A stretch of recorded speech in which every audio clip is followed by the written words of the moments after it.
morning and welcome to morning briefing on Aspheric TV. Of course, it is a place where we take you around trending issues in the country and in the world, as the case may be. And I won't be doing this alone. My name is Nathaniel Ajakaye, and I have here with me. I am Ikobe Nicholas. Ikobe Nicholas, you are welcome. Thank you. To morning briefing on Aspheric TV. Good to have you. It's my pleasure. All right, let's quickly move to what we have on the front page of today's newspaper. We have the This Day newspaper. The front page states, Senate passes 2022 budget to transmit spending plan to President today. Electoral Act amendment. Senate cowers, suspends, move to override Buhari's veto. Wow. Still on the this day we have to engage House constituents on next plan. President withholding of assent, a decor, says PDP caucus. Let's quickly move to the Daily Independent. On the front page of the Daily Independent, we have ensure electoral bill becomes law. Saraki urged National Assembly. APC scoffed Electoral Act amendment for fear of 2023. PDP. Senate to consult with reps, respond to Buhari in January. Ebonyi governor inaugurates Ebube Agu regional security outfit. 2022 budget will be difficult to fund, says CPPE. FG okays full implementation of new national development plans. Still on the Daily Independent, we have Air Force promote 29 Air Vice Marshals, 31 Air Commodores. Okay, we quickly move to the front page of the Guardian. We have, on the front page of the Guardian, we have COVID-19. Nigeria records highest single day infection. Okay, we move to the still on the front page of the Guardian, we have bandit abduct 70 traders on Kaduna Road. Wow, that is the Zaria Road. Okay, we have gunmen killed 7 persons, abduct 5 women in Castina. Okay, we move quickly to Daily Sun. On the front page of the Daily Sun, we have Obasanjo Sultan ethnic leaders.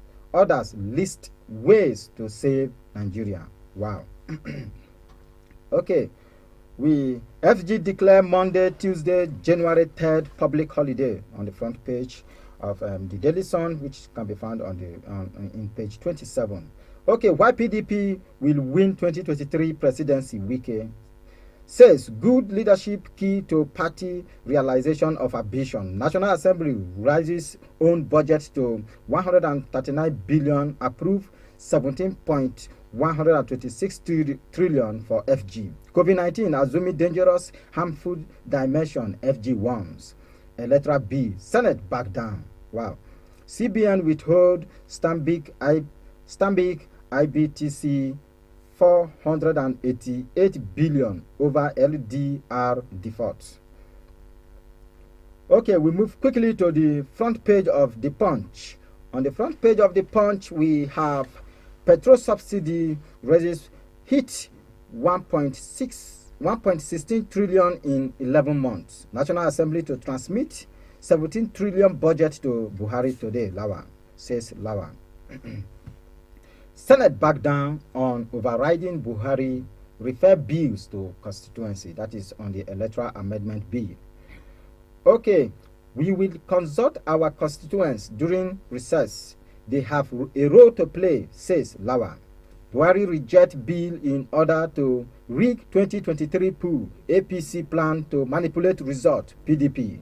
Still on the front page of the Punch, we have DSS operative kill admission seeker. Suspect realized after orders from above.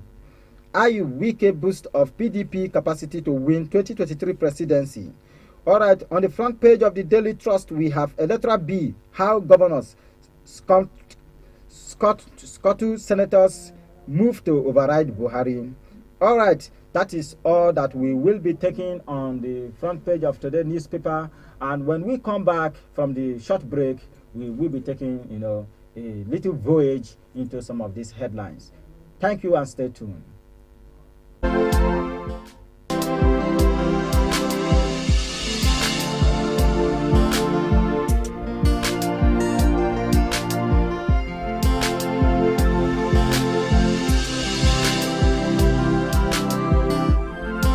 All right, welcome back. Still on Money Briefing on Aspheric TV. My name is Nathaniel Ajakaye, and here with me is Nicholas Ikobe. Yeah, Mr. Nicholas. Good to have you. Good morning, thank you. Yes, what do you have to say on some of the interesting, topic you found in today's headlines? Okay, Senate backed down on overriding Buhari. It is not a good news at all, because there is a high expectation that the Senate should override the presidency. But the story coming out that the Senate has backed down, they wanted to go and consult their constituency. Then when they returned by January, they will now decide on what to do. It is not a good news, because a lot of people are expecting that, okay, the Senate should do something as soon as possible to get the bill done, so that to avoid election, malpractices or rigging of election. But at the stance now, we don't know the action of the Senate, whether they will follow the presidency by not giving assent to the bill, or they will override the presidency. But at the stance now, we don't know, because like the House of Rep, they have been on recess, and then Senate also, they are going on recess till January. So we don't know what will happen, so it's not a good one. You look at it, it's like, it is believed that the National Assembly, some persons sees it as a place where, after serving as a governor, your 2 term, you now go back to the National Assembly, where you stay to still, amass wealth to yourself. But looking at it, it's like the National Assembly is saying no on the president not giving assent to the bill. And now the Senate President, which is the person of Ahmed Lawa, is saying that the Senate will need to converge after the resection to decide, and that even the constituency have some role to play on this bill. Don't you think that is just proper for the National Assembly to either remove the clause that the president talked about, or to override the president on this? It is proper for the Senate to override the president, or to remove the clause as you have mentioned, which is direct primary. You understand me? So if they are not, if that direct primaries is not where we then, okay, they should do what they should remove the clause and then go ahead to do what, to give assent to the bill. Because I have to remember that the president, in person of Buhari, has rejected several bills that has to do with election amendment. In 2018, he rejected a bill that was sent to him from the 8th Assembly, demanding him to approve. There are some requirements in that point that the 8th Assembly sent to him. He rejected it, and he said they should make amendment. So when the amendment was made, the 8th Assembly sent the bill again 3 months later, and then they included the electronic voting. So in that place, the president equally rejected it, that they should make amendment, and they made the amendment, came back for the 3rd time. He has rejected the bill for about, is it 5 times now, or 4 times? So don't you think that this really shows that there is no transparency in the level of the president reacting to what a free and fair election should be? Now it shows very clear that there's no transparency. And then the federal government, there's a plan they have which is not disclosed, is not known to us.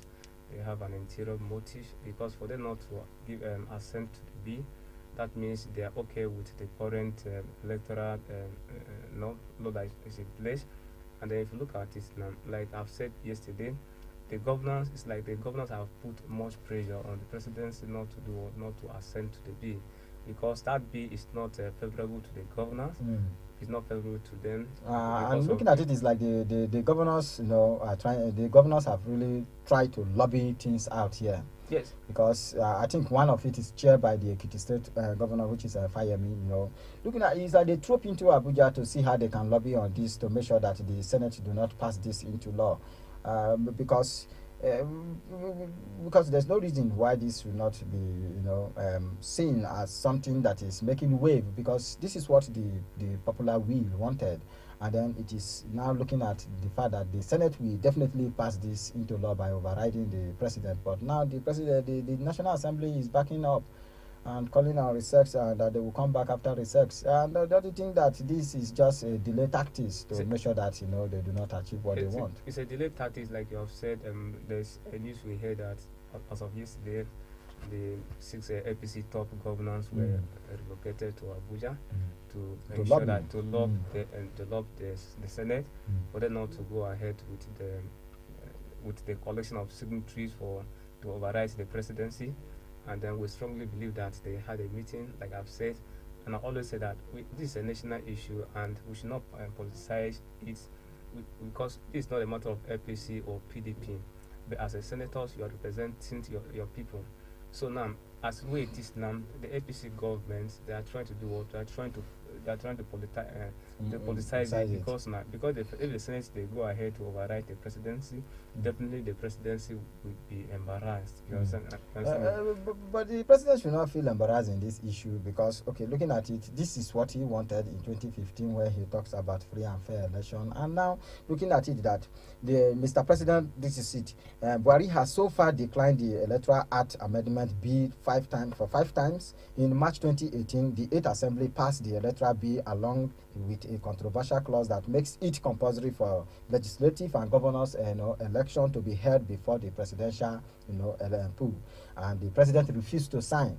And then he refused to sign this amendment bill, and then in that same 2018 in March, so he said that he withheld his answer to the bill because the amendment to the sequence of the election in section 25 of the Principal Act might infringe upon the constitutional that guarantee discretion on the Independent National Electoral Commission, which has ultimate power to determine sequence in order of the election. So he refused to give assent to this bill, and this bill was corrected and sent to him. And still in the second correction, where electronic voting was equally included to ensure free and fair election, the president still equally rejected.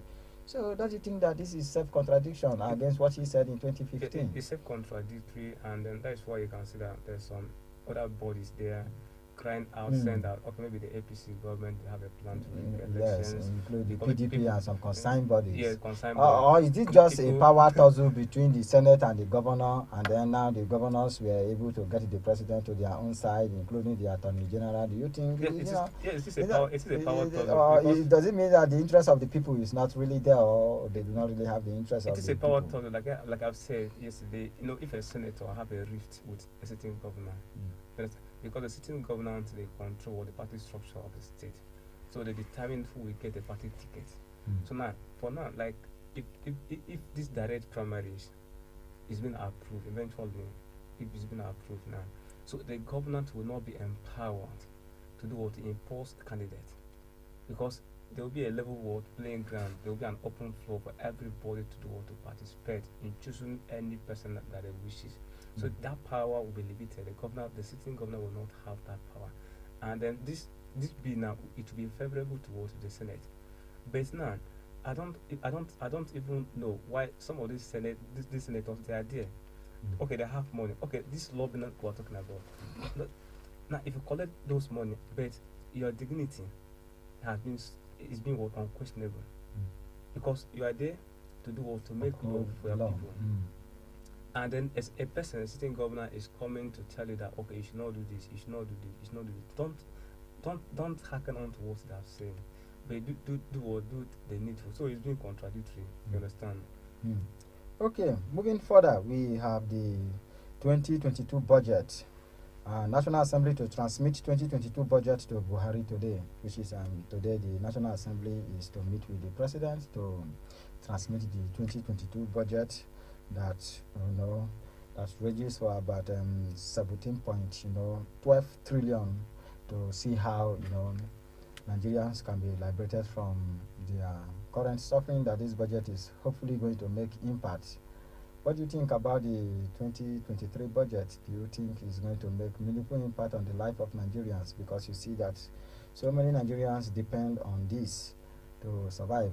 Do you think all the budgets that have been passed before now, and with the hope of this one that is coming up again, do you think it will have so much impact on the life of the citizens? Yes, we hope that the forthcoming budget should have an impact in the life of the citizen, because we have experienced a lot of budget being passed in the past, but still yet nothing has changed.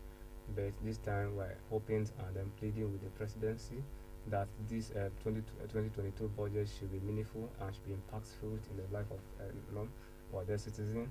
And we also ask the president that they should not delay in the implementation of the budget, because sometimes we have experienced the delay in the implementation of the budget, and then it affected a lot. It affected a lot of things. So this time we are calling on the president that they should try and then implement it, okay, in time. Okay. So that simply means that you too with the line that the bill will definitely make impact, as in the budget that is to be passed now is going to make impact on the life of the citizens. Yes. But looking at the increase of exchange rate and other things, do you think that most of the budget that have been passed before now has really make impact on the life of Nigerians? And now we are still driving attention to looking at the budget that will be coming. We have seen a lot of budget upon budget, and yet the hardship still continue. So what good are we expecting from this budget that is coming now? Now the issue there is that it's not about budgeting, but it's the proper word implementation. You understand me? Is the proper word implementation. Have they properly utilized it? This money we're talking about 3 trillion, how much you mentioned? 7 trillion. 17.12 trillion. 17.7 trillion. You understand me? It's a huge amount of money. And then did they use this money appropriately? That is the question we're asking, because the budget have been passed, but you can see all these ministries. Okay, Ministry of Finance, Ministry of Education, Ministry of Agriculture, have they utilized the funds being given to them appropriately? That is the question. Because I believe that if they have judiciously spent this money, to be honest with you, the life of the citizens will be better. You understand me? So it's not about passing of budgets without a huge amount of money, but it's making use of it properly. Okay. Obasanjo Sultan. On the front page of the Daily Sun, we have Obasanjo Sultan, ethnic leaders, others list way to save Nigeria, recommend constitution review, national dialogue. These are leaders that have led before in different categories, and now they are advising the country on ways in which the country can be saved, and giving out their own leadership advice. What do you think? Since these leaders, do you think the federal government is there's a need for them to pay attention to some of these, ethical, review that they have made, distinct ways in which we can save the country? Yes, the federal government should pay attention from them, because, like I've said, they are national figure. These are the people that knows virtually everything about this country. They know the way forward. They know the problems and then the solution of this country. And then the government should do what should not pay deaf ears to them and listen to their advice, because as it is now, that national dialogue is a very good matter, because restructuring is also part of something that if being put in place in Nigeria, the country will be better. So that national dialogue is very important. Okay, record has it that on COVID-19 there are so much increase on daily basis in Nigeria. What do you think are the causes of this, and what are the ways to prevent this? What do you think we can do? Yes, there's some laid down rules, regulations, and then we are being asked to go out with face masks and then being vaccinated, and then we should all these precautions are being given to us. So the only thing we do is for us to abide and then comply with it. That's all. There are so much issues of fire cases, And yet we have fire, corporation or fire bodies in Nigeria. And yet, as at yesterday, goods worth millions of naira were burnt down in Bauchi market. That was yesterday. I recall that in Lagos, that is in one of the markets, that was last 2 weeks. There was fire cases. Also, there was fire case that led to the burning down of goods that worth millions of naira, and nothing happened before the fire service could arrive. These persons have lost a lot of they've lost goods which worth so much money, and this happened also in Bauchi. So what do you think? What measures do you think, despite government efforts, what do you advise the people and some of the owner of these shops or these goods, what do you think they can do to make sure that such things is avoided? The shop owners, they should have a fire extinguisher, and then like the fire of that extent, the fire extinguisher will not be enough to quench the fire. But I'm calling on the government because of I think it should be like last 2 months we also have a similar case of fire in the Nyanya market, which is destroy a lot of property that was millions of naira. Then when before the fire service will arrive, the fire has gone beyond control. Then I'm calling on the government that the fire service, they should have units. They should have different units in different places, so that in fact in the nearest places, so that in fact virtually all the places, so that such incident, if it occurs, they'll arrive in the scene in time in order to salvage the situation. Okay. Do you have any more thing to say on some of the? Yes, I read a headline that talk about 70 people being adopted. What 70 passengers being adopted, from the Kaduna to Kano road, right? It has, like I've been saying all the time. This time, this is celebration time. Now people will no longer move freely because of fear of unknown government, bandits here and there, killing and adopting people, which is not good.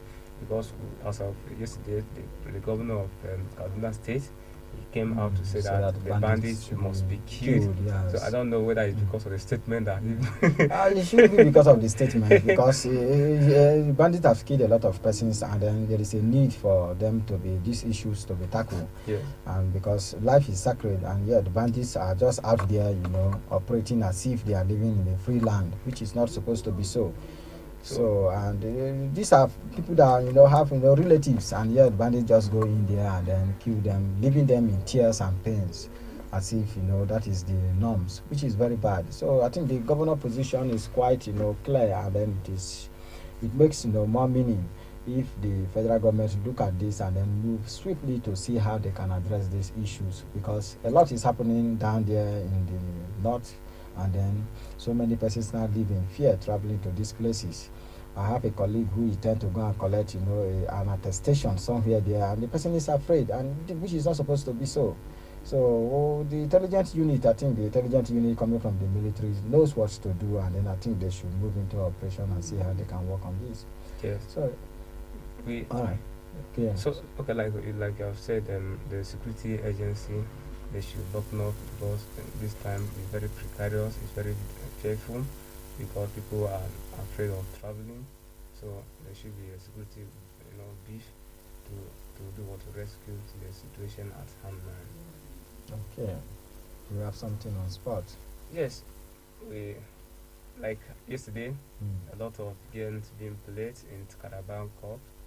Liverpool taking on Leicester City, and then they were able to go through to the semi-final as they won the penalty shootout. And then Chelsea, they were able to win their match by 2-0. And then also Arsenal, and then Tottenham, all of them, they advanced to semi-final, which Chelsea have been drawn with Tottenham, and then Liverpool, they are to face Arsenal in the next round, which is semi-final, which it will be an interesting one, as both of them are eyeing to do what to win the cup. So it is much an expectation, from the fan to ensure that their clubs, they go out with something reasonable. So what do you have to say for the Christmas celebration? Oh, it is a season of joy. It is a season of Christmas, season of celebration. joy, and then I want to advise Nigerians because of in this Christmas period we have a lot of issues in family, broken home, because the parents could not cater for the family, they couldn't buy clothes for them, even the parents and then the children they have an issue. So I want to make it clear that this Christmas period is not a season that we should have such issue, even though because of the hardship and then the acute hardship in the country, everybody know the situation on ground now. So even though if the parents couldn't cater for you, couldn't buy Christmas clothes for you, but as far as that day you were able to witness, then you should appreciate because the season we appreciate, we thank. We welcome to the coming of our Lord or Savior Jesus Christ. Yes. So we celebrate. It's not. Yes. All right. In addition to that, you must understand that this is a season of celebration, a season of love. You share with those who do not have, even if they have. Make efforts to share with your neighbor. Spread the love. It's a love that is universal, and it shouldn't be that you eat alone and then you just feel as if you are the only man in that place. No, there are people dying there, but they don't say it out. Look for your neighbor, share the little you have with them. You might be putting life in that person who is about giving up giving up. So remember to share with somebody, and then equally, if you have to, give out one, either your clothes, your shoe. And you must understand that it's not a season that you should kill yourself.